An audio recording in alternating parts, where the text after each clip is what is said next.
Hola. Bajo la superficie de los ríos, en el sureste mexicano, se está librando una batalla totalmente silenciosa. Hoy, en este análisis, nos vamos a sumergir de lleno en las profundidades de un fenómeno ecológico súper complejo, donde algunos organismos foráneos, literalmente, están reescribiendo las reglas de supervivencia. Así que vamos a desglosar la ciencia y los datos detrás de esta verdadera toma de control. Para arrancar, pensemos en esto. ¿Qué sucede realmente cuando estas especies exóticas conquistan los ríos? Imaginemos un equilibrio biológico que tardó miles de años en formarse, enfrentándose de un día para otro a competidores implacables que vienen de fuera. Y créanme, esto no es ciencia ficción, es una realidad documentada que está ocurriendo ahora mismo. Para entender la magnitud del problema, vamos a seguir un recorrido muy claro. Primero, la amenaza silenciosa a nivel global. 2. Las 3 cuencas afectadas en este estudio. 3. La invasión oculta de moluscos. 4. Los peces exóticos invasores. Y para cerrar, el punto 5, los impactos reales y el control necesario. Bien, empecemos con la sección 1, la amenaza silenciosa. Porque antes de ver los datos locales, tenemos que entender el panorama global.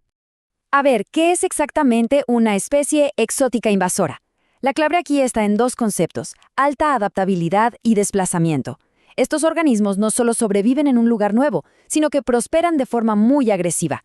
Como no tienen depredadores naturales ahí, sus poblaciones simplemente explotan y alteran toda la cadena alimenticia. Piensen en ellos como esos invitados que llegan sin avisar a una casa, se comen absolutamente todo lo que hay en la despensa y encima obligan a los residentes originales a mudarse.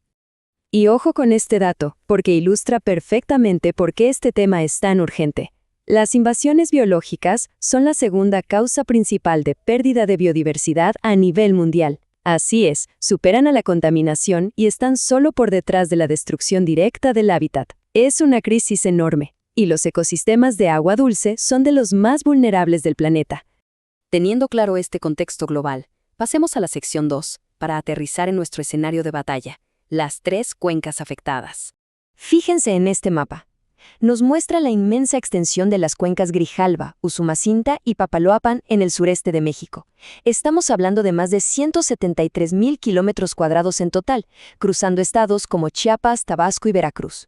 Es un gigantesco sistema circulatorio de agua dulce lleno de una biodiversidad invaluable, que los científicos decidieron someter a un censo súper exhaustivo en 79 localidades distintas.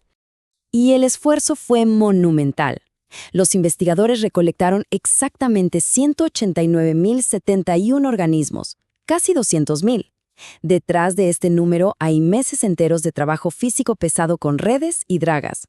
Esto nos asegura que lo que vamos a ver no son simples estimaciones, sino una radiografía exacta y meticulosa de lo que hay en el fondo de esos ríos.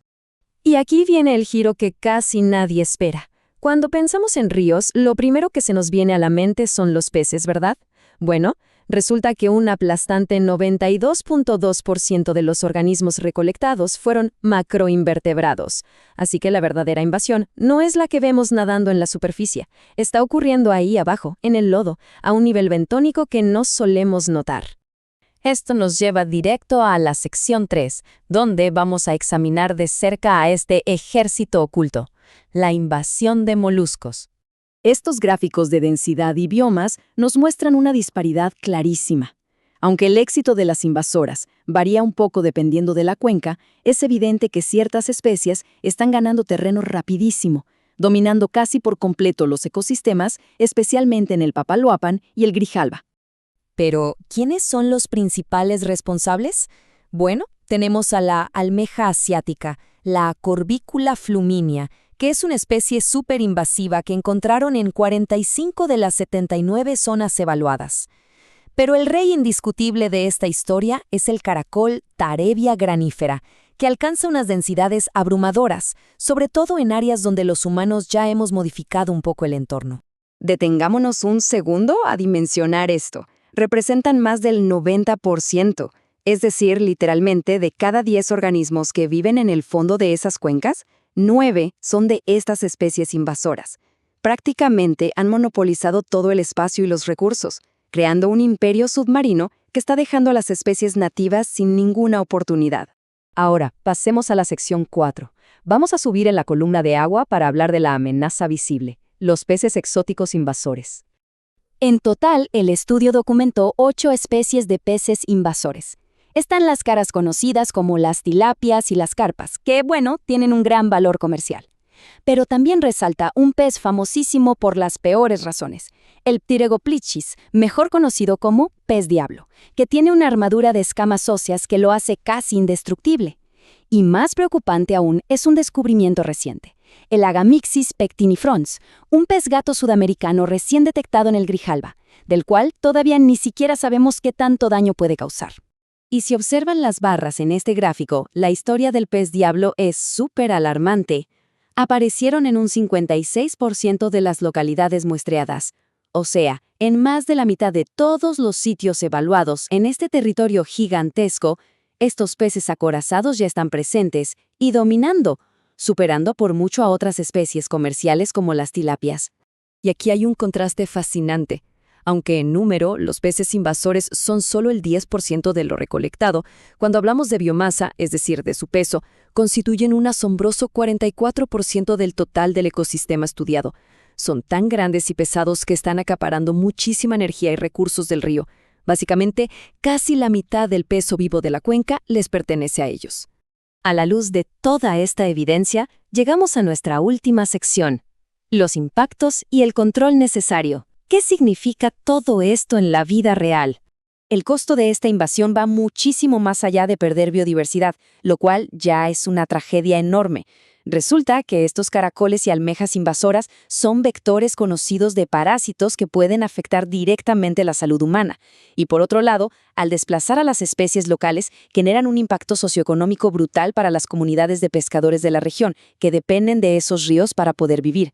Entonces, ¿qué proponen los científicos? Primero, obviamente, la prevención para que no lleguen más especies. Segundo, la erradicación temprana si se detectan a tiempo.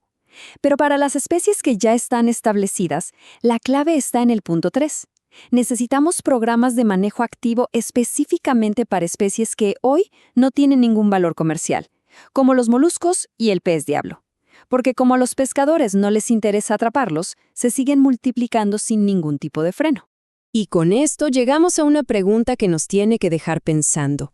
Los datos son claros, las invasoras ya llegaron, ya se adaptaron y ya conquistaron grandes tramos de estas cuencas del sureste mexicano. Así que sin un manejo activo, ¿cuál va a ser el futuro de nuestra biodiversidad nativa? La supervivencia de estos ecosistemas depende de que transformemos toda esta ciencia en acciones reales. Es un reto gigantesco, sí, pero ignorarlo significa aceptar la pérdida de un patrimonio natural que jamás vamos a poder recuperar.